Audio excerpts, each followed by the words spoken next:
اور کھانا کھاؤ آ جاؤ، لیکن ایسا نہ ہو کہ کھانے کے لیے بہت پہلے چلے جاؤ اور تکتے رہو وقت اس کا، اور جب وہ آ جائے تو اس کے بعد دیر تک بیٹھے رہو اگر تم فارغ ہو جاؤ، نہیں ایسا مت کرنا۔ اور پھر ان کے گھر پر بلا اجازت نہ جایا کرو، یہ نہ ہو کہ تمہیں اجازت نہ ملے اور تم اندر چلے جاؤ، ایسا کرنا تمہارے لیے مناسب نہیں ہے۔ اور امہات المومنین سے اگر کچھ تم مانگنا چاہو تو پردے کے پیچھے سے مانگو، اور پھر یہ بھی ہدایت کی گئی کہ امہات المومنین سے نکاح نہیں کیا جاتا، وہ تمہاری مائیں ہیں، اگر نبی مہربان صلی اللہ علیہ وسلم کا وصال بھی ہو جائے تو اس کے بعد بھی ان کے ساتھ نکاح جائز نہیں ہے۔ پھر امہات المومنین کے لیے بتا دیا گیا کہ وہ محرم رشتے جو ان کے گھر میں آزادانہ آ سکتے ہیں ان کا تذکرہ ہے۔ اور پھر اللہ رب العزت ارشاد فرما رہے ہیں کہ ان اللہ و ملائکتہ یصلون علی النبی یا ایھا الذین آمنوا صلوا علیہ وسلموا تسلیما اللهم صل علی محمد وعلی آل محمد۔ درود پڑھنے کی ہدایت کی گئی ہے۔ جب یہ درود ایک بندے کی طرف سے ہوتا ہے تو یہ دعا ہوتی ہے کہ اللہ کے رسول صلی اللہ علیہ وسلم کی شان میں اضافہ ہو جائے، لیکن یہی درود جب اللہ رب العزت کی طرف سے ہوتا ہے تو اس کا مطلب ہوتا ہے کہ اللہ اپنے بندے سے خوش ہیں۔ اور آخر میں اس رکوع کے آخر میں اللہ کے رسول صلی اللہ علیہ وسلم کو اذیت دینے والوں کے لیے دردناک عذاب ہے یہ بتایا گیا ہے۔ پھر اللہ رب العزت نے فرمایا کہ عورتوں سے کہہ دو، پردے کا حکم ہے، عورتوں سے کہہ دو کہ اپنے اوپر اپنی چادروں کو کے پلو لٹکا لیا کریں، وہ زیادہ مناسب طریقہ ہے، یعنی اپنے چہرے کو چھپا لیا کریں، اپنے جسم کو چھپا لیا کریں۔ اس سے پہلے دوسری صورت میں ارشاد فرمایا، حکم دیا گیا تھا کہ اپنی اوڑھنی کو اپنے سینوں کے اوپر جو ہے وہ جب وہ گھر کے اندر موجود ہوں تو وہاں اوڑھ لیا کریں، اور اب کہا گیا ہے کہ وہ اپنے چادروں کے پلو لٹکا لیا کریں، یہ زیادہ مناسب طریقہ ہے۔ اس طرح یہ پہچان میں آ جائیں گی کہ یہ اہل ایمان خواتین ہیں، یہ نبی کی بیویاں یا یہ عام اہل ایمان خواتین ہیں، اور ان کو ستایا نہیں جائے گا۔ پھر کہا کہ یہ منافقین اگر باز نہ آئے تو پھر ان کے لیے مدینہ میں رہنا دشوار ہو جائے گا اور یہ مدینہ سے ان کو نکالنا پڑے گا۔ پھر آخرت کا منظر بتایا گیا ہے اور یہ ارشاد فرمایا گیا ہے کہ یہ کفار پوچھتے ہیں کہ وہ گھڑی کب آئے گی، ان کو بتا دو کہ کیا خبر وہ گھڑی بہت قریب ہو۔ بہرحال کافروں پر اللہ کی لعنت ہے، وہ گھڑی جب بھی آئے گی ان کو بھڑکتی ہوئی آگ ہی اس کے اندر ملے گی۔ پھر جب یہ وہاں پر پہنچیں گے تو ان کے دو گروہ آپس میں کہیں گے، جو پیروکار ہوں گے وہ کہیں گے یہ سارا قصور تو ہمارے سرداروں کا ہے، لہٰذا ان کو دوہرا عذاب دیا جائے۔ پھر اگلے رکوع میں رکوع نمبر 9 آیت نمبر 69 سے 73 یہ آخری رکوع ہے۔ نبی مہربان صلی اللہ علیہ وسلم کے ساتھ صحابہ کرام اور کفار ان دونوں ہی کو یہ تلقین کی گئی ہے کہ جس طرح یعنی خاص طور پہ اہل ایمان کو بتایا گیا ہے کہ یا ایھا الذین آمنوا لا تکونوا کالذین آذوا موسیٰ فبرأہ اللہ مما قالوا، کہ اے ایمان والو تم ان لوگوں کی طرح مت ہو جانا کہ جنہوں نے حضرت موسیٰ کو تکلیف دی۔ اللہ تعالیٰ نے تو ان کو اس سے مبرہ کر دیا جس چیز کا وہ ان کو جو ہے وہ دوش دیتے تھے، لیکن تمہارے لیے حکم یہ ہے کہ تم ویسے ہی جو ہے تقلید نہ کرنا، تم ویسا عمل نہ کرنا جس طرح سے حضرت موسیٰ کے ساتھیوں نے کیا تھا۔ اور اس کے بعد ایک بہت بڑا جو ہے وہ حکم دیا جا رہا ہے، اور یہ آیت یا ایھا الذین آمنوا اتقوا اللہ وقولوا قولا سدیدا، یہ نبی مہربان صلی اللہ علیہ وسلم خطبہ نکاح کے اندر پڑھا کرتے تھے، اور آج تک بھی اس سنت کی پیروی میں خطبہ نکاح کے اندر پڑھی جاتی ہے۔ یصلح لکم اعمالکم ویغفر لکم ذنوبکم۔ دیکھیے جو شیطان ہے وہ سب سے زیادہ اس کی مرغوب جو خواہش ہوتی ہے وہ دو لوگوں کے درمیان جھگڑا کروانے کی ہوتی ہے، بھائی بھائی سے لڑ جائے، باپ بیٹے سے لڑ جائے، اور سب سے پسندیدہ عمل اس کا یہ ہے کہ میاں بیوی آپس کے اندر لڑ جائیں۔ تو جو میاں بیوی کی لڑائی ہے اس کی بنیاد کی اس آیت کے اندر بے خودی کی گئی ہے کہ اگر کمیونیکیشن واضح ہوگی، بات سچی اور سیدھی ہوگی، سیدھی اور سچی یہ دو چیزیں ہیں، تو پھر اس بات کا انشاءاللہ امکان نہیں ہے کہ کوئی غلط فہمی تمہارے درمیان جنم لے گی، کیونکہ شیطان چاہتا ہے کہ وہ تمہارے درمیان فساد کروائے۔ تو جب تم سیدھی اور سچی بات کرو گے تو اللہ تعالیٰ تمہارے اعمال کی اصلاح کر دے گا اور تمہارے گناہوں کو معاف فرما دے گا۔ اور پھر ارشاد فرمایا گیا کہ ہم نے یہ امانت آسمانوں کے حوالے کی، زمین کے حوالے کی، پہاڑوں کے حوالے کی، اتنی بڑی بڑی جو بظاہر جو ہے دیکھنے کے اندر مخلوقات، لیکن انہوں نے انکار کر دیا اور انسان نے اس کو اٹھا لیا۔ یعنی بار خلافت کو اٹھا لیا، اس قرآن کی ذمہ داری کو، دعوت دین کی ذمہ داری کو اٹھا لیا، تو اللہ رب العزت کہتے ہیں کہ وہ بے خبری کے اندر اپنے اوپر ظلم کر بیٹھا، یعنی کہ انہ کان ظلوما جہولا۔ تو یہ وہ ذمہ داری تھی بار خلافت کے، جو اب کہ یہ ایک امتحان تھا انسانیت کے لیے، امتحان تھا حضرت انسان کے لیے۔ اس نے کہا کہ میں اس امتحان کو آپٹ کروں گا اور اس امتحان کی آزمائش میں پورا ہو کر دکھاؤں گا، لیکن امتحان تھا بہت سخت۔ اس انسان نے اس کو اٹھایا، اور آج وہ دارالعمل ہے جس کے اندر میں اور آپ موجود ہیں۔ آج یہ انالیسس ہمیں کرنا ہے کہ ہم نے اس بار خلافت کی ذمہ داری کو، اس دعوت دین کی ذمہ داری کو کس حد تک پورا کرنے کی کوشش کی ہے۔ تو یہ سورہ احزاب تھی، جس کا 9 رکوع ہم نے اس کا مطالعہ مکمل کیا۔ اس کے بعد سورہ فاطر ہے، جو سورہ سبا ہے، جس کا زمانہ نزول یہ بھی مکی صورت ہے، اور مکی دور کے دور متوسط کے اندر، یعنی کہ بیچ میں یہ نازل ہوئی۔ آیت 15 کے فقرے لقد کان لسبا فی مسکنہم آیا سے اس کا جو ہے وہ نام لیا گیا ہے۔ 54 آیات ہیں، 6 رکوعات ہیں، اور اس کے موضوع و مضمون میں بھی کفار کے اعتراضات کا جواب دیا گیا ہے۔ کہیں اعتراضات کو نقل کیا گیا اور کہیں محض جواب دیا گیا ہے۔ ان کو تذکیر کی گئی ہے، تفہیم کی گئی ہے، دلائل سے بتایا گیا ہے، اور پھر 2 قسم کے گروہوں کا تذکرہ ہے۔ ایک وہ کہ جن کے اوپر اللہ نے انعام کیا تو وہ شکر بجا لائے، اور دوسرے وہ کہ جب اللہ تعالیٰ نے ان کو نعمتیں دی تو وہ کفر اور ڈٹائی اور ہٹ دھرمی کے اوپر جو ہے وہ اکٹھا ہو گئے۔ حضرت داؤد اور سلیمان علیہ الصلاۃ والتسلیم یہ وہ لوگ تھے کہ جو شکر گزار رہے، اور قوم سبا کہ جب ان کو اللہ تعالیٰ نے نعمتیں دی تو وہ گناہگار ہوئے۔ اللہ تعالیٰ اس سورت کے آغاز میں اپنی شان بیان کر رہے ہیں، اور فرماتے ہیں کہ جو کچھ زمین میں جاتا ہے اور جو کچھ زمین سے نکلتا ہے، جو کچھ آسمان سے اترتا ہے اور جو کچھ آسمان کی طرف جاتا ہے، اللہ تعالیٰ ہر چیز کو جانتا ہے۔ کافروں کا قیامت کے اوپر اعتراض کا تذکرہ ہے، اور ان کو جواب دیا گیا ہے کہ رب کی قسم کھا کر کہتا ہوں کہ قیامت آئے گی، ایمان والوں کو جزا اور آیات کو نیچا دکھانے والوں کو عذاب میں مبتلا کرے گی۔ پھر کفار کہتے ہیں کہ یہ شخص خبر دیتا ہے کہ جب تم روزہ ہو جاؤ گے تو تمہیں اٹھایا جائے گا، کیا یہ جھوٹ بولتا ہے یا اسے جنون ہے؟ معاذ اللہ۔ بلکہ حقیقت تو یہ ہے کہ یہ لوگ خود ہی بہکے ہوئے ہیں۔ کیا انہوں نے کبھی آسمان و زمین کو نہیں دیکھا جو انہیں آگے اور پیچھے سے گھیرے ہوئے ہیں؟ ہم چاہیں تو انہیں زمین میں دسا دیں یا آسمان کے کچھ ٹکڑے ان کے اوپر گرا دیں۔ یہ کفار جو ہے یہ ان نشانیوں کو نہیں دیکھتے، حالانکہ اس سے پہلے گزری ہوئی قوموں کے ساتھ ایسا ہو چکا ہے۔ پھر حضرت داؤد اور سلیمان علیہ الصلاۃ والتسلیم کا تذکرہ ہے، اور فرمایا کہ ہم نے داؤد علیہ السلام کے ساتھ پہاڑوں کو اور پرندوں کو تسبیح کرنے کا حکم دے دیا، اور ان کے ہاتھ میں لوہا نرم کیا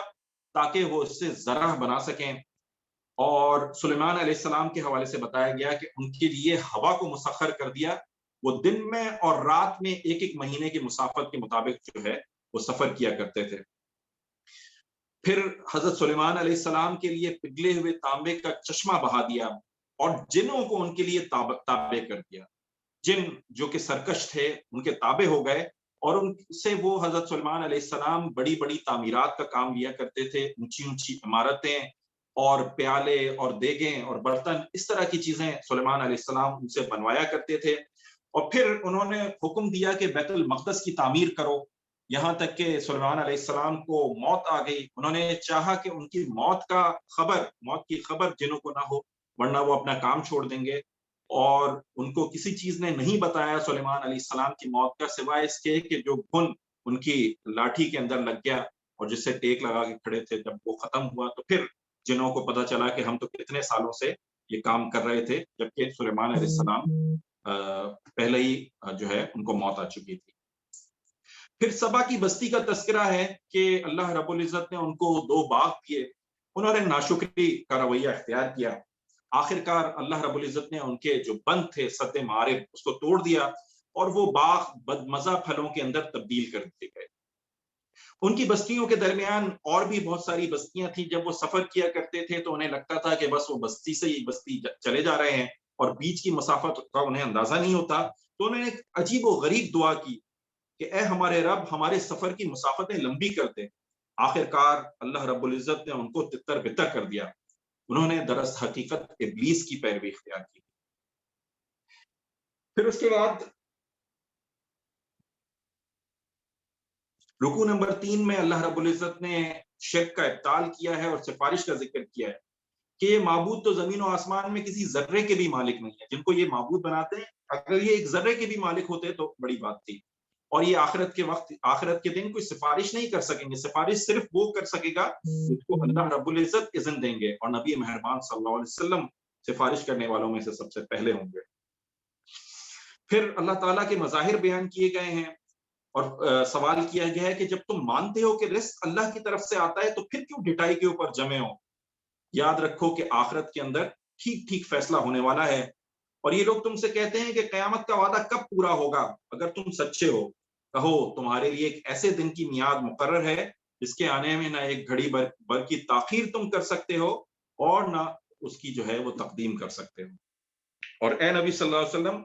ہم نے تم کو تمام ہی انسانوں کے لیے بشیر و نذیر بنا کر بھیجا۔ پھر وہی بات نبی مہربان صلی اللہ علیہ وسلم کی شان بیان کی ہے، مگر اکثر لوگ جانتے نہیں ہیں۔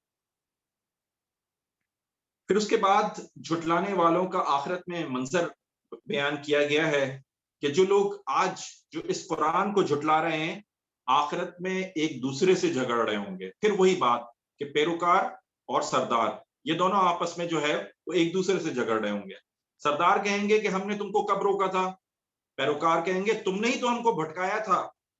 آخرکار ان دونوں ہی کو عذاب کا مزہ چکھنا ہوگا۔ اور پھر بتایا کہ اللہ کا کلام سن کر خوشحال لوگوں کا کیا طرز عمل ہوتا ہے، اور اللہ رب العزت جب کسی بستی کو تباہ کرنا چاہتے ہیں تو اس کے خوشحال لوگوں کے اندر نافرمانیاں پیدا ہو جاتی ہیں۔ کبھی ایسا نہیں ہوا کہ ہم نے کسی بستی میں خبردار کرنے والا بھیجا اور اس بستی کے کھاتے پیتے لوگوں نے یہ نہ کہا ہو کہ جو پیغام تم لے کر آئے ہو اس کو ہم نہیں مانتے۔ ان کے مال نے ان کو خدا سے غافل کر دیا، حالانکہ رزق کی کشادگی تو اللہ ہی کے اختیار میں ہے۔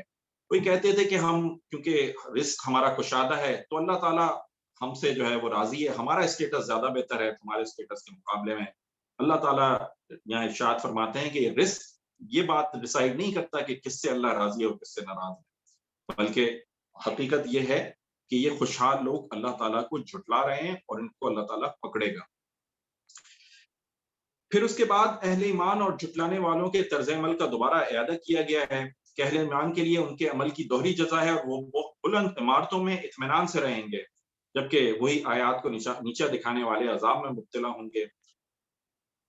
مشرکین کے بارے میں فرشتوں سے سوال جواب کیا گیا ہے